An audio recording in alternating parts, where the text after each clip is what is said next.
నేను చిన్న స్టోరీ చెప్తాను. వెల్కమ్ రాందారా. నేను రీసెంట్గా ఊబర్ స్టోరీ విన్నాను. ఊబర్ స్టోరీ మీరు అందరూ వినుంటారు. ఎంతమంది తెలుసు ఊబర్ స్టోరీ? ఊబర్ ఎంతమంది తెలుసు? ఊబర్ స్టోరీ ఎంతమంది తెలుసు? ఎస్. అయితే ఊబర్ ఈజ్ నెంబర్ 1 ఇన్ మన రైడ్లో. వరల్డ్స్ నెంబర్ 1, ప్రపంచం number 1. Uber rides, long rides చాలా ఎక్కువ తీసుకుంటారు ఊబర్ వాళ్ళు. మీరు ఊబర్ వాళ్ళు ఒకరు రైడ్ చేసి వాళ్ళు మంచి మార్క్స్ కొట్టేస్తే మీకు ఇది ఇక్కడ స్టాప్ కాగానే వెంటనే రైడ్ వచ్చేస్తుంది ఊబర్. అలా ఉంటుంది. అంటే అలాంటి చాలా మంది అంటుంటారు, ఇప్పుడు ఓలా చాలా ఫాస్ట్గా బుక్ అవుతుంది అనుకుంటారు కదా. కానీ ఊబర్ అలా ఉండదు. మీకు బుక్ అయితే దగ్గర దగ్గర ఒక 20 కిలోమీటర్స్ 30 కిలోమీటర్స్ దూరం వరకు ఉంటారు. High people, high range people అందరూ కూడా ఊబర్ను బుక్ చేస్తారు మామూలుగా. ఇక్కడ ఊబర్ స్టోరీ ఏంటి అంటే, తన ఫ్రెండ్ అంటే ఇది వాళ్ళ ఊరి దగ్గర ఒకప్పుడు ఒక 20-30 ఇయర్స్ కార్స్ లేవు కదా, చాలా తక్కువ కార్స్. ఆ టైంలో తన ఫ్రెండ్ ఒక కారు ఉండేది. తన కారు తీయకపోయేది, ఎప్పుడు తీయకపోయేది car. This the real story. Car ఎప్పుడు తీయకపోయేది, ఎప్పుడో నెలకు ఒకసారి అవసరం ఉంటే తీసేవాడు. ఆ టైంలో తీసేటప్పుడు, కారు తీసేటప్పుడు తన ఫ్రెండ్ని అడిగేవాడు, నీకు డ్రైవ్ చేయాలన్నాడు. కానీ నాకు డ్రైవింగ్ ఇష్టం లేదా, డ్రైవింగ్ వస్తుంది ఇష్టం లేదా. అంటే కొన్ని రోజుల తర్వాత తన ఫ్రెండ్కి ఒక ఆలోచన వచ్చింది, నాకు ఒక రోజు కావాలి, మా ఫ్రెండ్ బయటకు వెళ్ళి ఇద్దరు వెళ్ళిపోతారు, ఇద్దరు పెట్రోల్ వేసుకొని వెళ్ళిపోతారు. వచ్చిన తర్వాత మళ్ళీ వాళ్ళ ఇంటికాడ పెట్టేస్తారు. 2వ రోజు వాళ్ళ ఫ్రెండ్ అడుగుతారు, నువ్వు మొన్న కారు తీసుకొచ్చిన కదా, అది నాకు తీసుకొచ్చి ఇవ్వని చెప్తారు. కారు తీసుకొచ్చిన కదా నాకు తీసుకొచ్చింది, నేను తను అడిగి చెప్తానని చెప్తాను. నెక్స్ట్ డే ఏం చేస్తానంటే, తన ఫ్రెండ్ అడుగుతాడు, తీసుకెళ్ళి కాగితాన్ని అంటే తన ఫ్రెండ్ ఏం చేస్తాడంటే పెట్రోల్ పోసుకుంటే పోతాడు, కానీ తినకు తీసుకపోయినందుకు కొన్ని డబ్బులు ఇస్తాడు. డబ్బులు ఇవ్వడం వల్ల తను ఏం చేస్తాడంటే ఆ డబ్బులు తెచ్చి మొత్తం కారు ఓనర్కి ఇచ్చేస్తాడు. కారు ఓనర్ ఏం చేస్తాడంటే అందులోంచి 10% ఆఫ్ డబ్బులు తనకి ఇచ్చేస్తాడు. ఇదేదో బాగుంది అనుకుంటాడు అది. అప్పుడే అనుకుని ఏం చేస్తాడంటే, ఇది బాగుందా, నాకు అవసరం ఈ కారు వాడుకోవచ్చా అని అడుగు. నాకు అవసరమైనప్పుడు వాడుకో, నీకు అవసరం వాడుకోని చెప్తాను.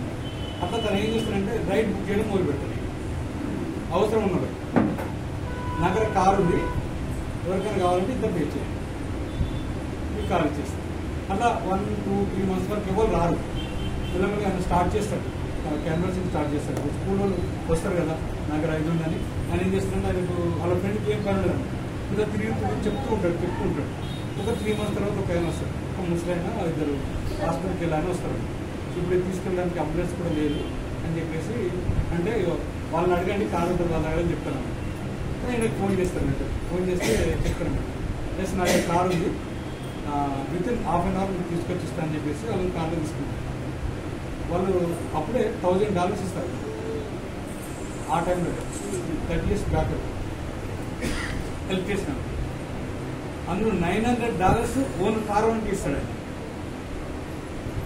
ఓన్లీ 10% తీసుకుంటాడు అంతే. అలా తన ప్రస్థానం ఆ ముసలైన మళ్ళీ నా గురించి చెప్పడం, ఇలా ప్రస్థానం స్టార్ట్ అయిపోయి ఆఫ్టర్ 10 years తర్వాత చూసుకుంటే అతని దగ్గర thousands of cars. తన దగ్గర ఒక్క కారు కూడా లేదు ఉన్నది, కానీ thousands of cars ఓనర్ ఈయనకి. కానీ ఎంత 850 billions అండి తన బిజినెస్ 10 years తర్వాత. First 3 years is the zero. తిరిగి అలసిపోయి చెమటలు వచ్చేసి 16 hours తిరిగాడంట. కారు నగర్ ఉంది. కారు ఓనర్ దగ్గర పోతే పట్టించుకునేవాళ్ళు. కానీ ఇంకో ఆ స్టోరీలో ఏంటంటే, జంక్షన్స్ ఉంటాయి కదా, పెద్ద పెద్ద జంక్షన్, అక్కడ కూర్చునేవాడంట.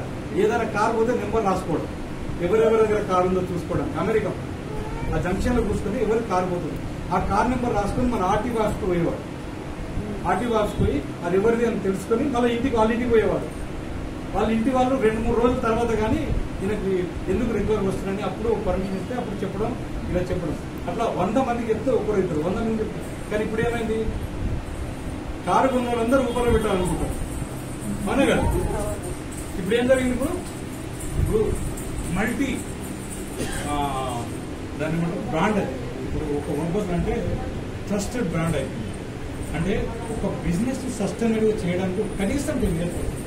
ఎప్పుడు 10 years పడుతుంది అంటే చెమట వస్తే పడుతుంది. చెమట ఉడలేదనుకోండి 100 years పడుతుంది. ఎప్పుడు మళ్ళీ మీలాంటి పీపుల్ మీ కొడుకు వచ్చి చేయాలి కదా. తను 3 years కాలు అరిగితే చెప్పులు ఉన్నాయో లేవో తెలియదు, టీ తాగడం లేదు, తిన్నట్టు లేదు కదా. 3 years తిరిగితే ఆయనకి 100 cars కూడా రావాలి రైడ్ చేయడానికి. కానీ ఇప్పుడు చూస్తే ఆయన లైఫ్ ఎలా ఉంది, ఆయన లైఫ్ ఎలా ఉంది అని కదా. మీరందరూ కూడా అటువంటి పీపుల్స్. ఆఫ్టర్ 10 years తర్వాత మేము చూస్తే lakhs of people మీ కింద సర్వ్ చేస్తూ ఉంటారు. మీరు lakhs of people కదా. యాజ్ ఎ కస్టమర్ ఉండొచ్చు, యాజ్ ఎ బిజినెస్ సపోర్ట్ చేస్తూ ఉండొచ్చు, మనీ సంపాదించే విధానం నేర్పిస్తుండొచ్చు, హెల్త్ కూడా ఇస్తుండొచ్చు. ఓకేనా? అటువంటి ఒక లీడర్ మళ్ళీ పిలుద్దాం. బ్లడ్ చూస్తారు తెలియాలి ఫస్ట్. ఏంటి తెలిస్తే ఎవరు ఉండదు. నెక్స్ట్ షాహిద్. Please welcome. अच्छे बात करते हैं.